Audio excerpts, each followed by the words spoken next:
গভীর জঙ্গলের মাঝে এক রহস্যময় বন ছিল যেখানে সব প্রাণী মিলেমিশে থাকত। এই বনে ছিল বাঘ, ভাল্লুক, সাপ, কাঠবিড়ালি, খরগোশ, হরিণ, বানর, কচ্ছপ, টিয়া পাখি, সিংহ ও চিতাবাঘ। তাদের সবার উপর নজর রাখত এক জাদুকরি যার ছিল পরী।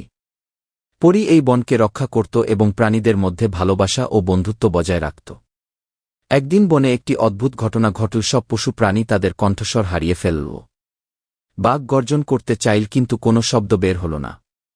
ভাল্লুকও গম্ভীর স্বরে ডাকল কিন্তু সে কিছুই শুনতে পেল না।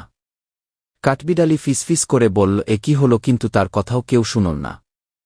হরিণ আতঙ্কিত হয়ে দৌড় দিল কিন্তু অন্যরা তাকে থামানোর শব্দ করতে পারল না। সাপ হিসেহিস করতে চাইল কিন্তু এক ফোঁটা শব্দ হল না। সব পশু প্রাণী পরীর কাছে গিয়ে হাতের ইশারায় জানাল যে তাদের কণ্ঠস্বর হারিয়ে গেছে।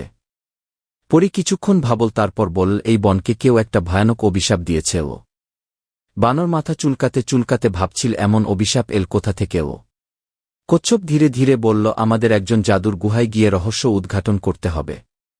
সিংহ গর্জন করতে চাইল কিন্তু শব্দ না আসায় সে রেগে গেল। চিতাবাঘ দ্রুততার সাথে বন চষে ফেল কিন্তু কোথাও কোনো দুষ্টু জাদুকরকে দেখতে পেল না। টিয়া পাখি ডানা মেলল কিন্তু তার গান হারিয়ে যাওয়ায় মন খারাপ হয়ে গেল। পরী বলল, আমাকে জাদুর ফুল খুঁজে আনতে হবে, তবেই তোমাদের কণ্ঠস্বর ফিরে আসবে। সব পশু প্রাণী মিলে যাত্রা শুরু করল সেই জাদুর ফুলের সন্ধানে। পথিমধ্যে তারা একটি গভীর গুহার সামনে এসে দাঁড়াল। গুহার মধ্যে ঢুকে সবাই অবাক হয়ে গেল, কারণ সেখানে ছিল এক দুষ্টু জাদুকর। জাদুকর হেসে বলল, তোমাদের কণ্ঠস্বর আমি চুরি করেছি কারণ তোমরা বনকে সুন্দরভাবে রক্ষা করছিলে। ও পরী ধীরে ধীরে এগিয়ে গিয়ে বলল, তুমি যদি এই বনকে কষ্ট দাও তবে তোমার শক্তিও শেষ হয়ে যাবে। ও বাঘ ও সিংহ একসাথে সামনে এগিয়ে এল যাতে জাদুকর ভয় পায়। কাঠবিড়ালি ও খরগোশ একসাথে গুহার ভেতর ঘুরে দেখল যদি কিছু পাওয়া যায়। হঠাৎ টিয়া পাখি গুহার এক কোণায় একটি জাদুর ফুল দেখতে পেল। পরী সেই ফুল স্পর্শ করতেই জাদুকর চিৎকার করে উঠে অদৃশ্য হয়ে গেল।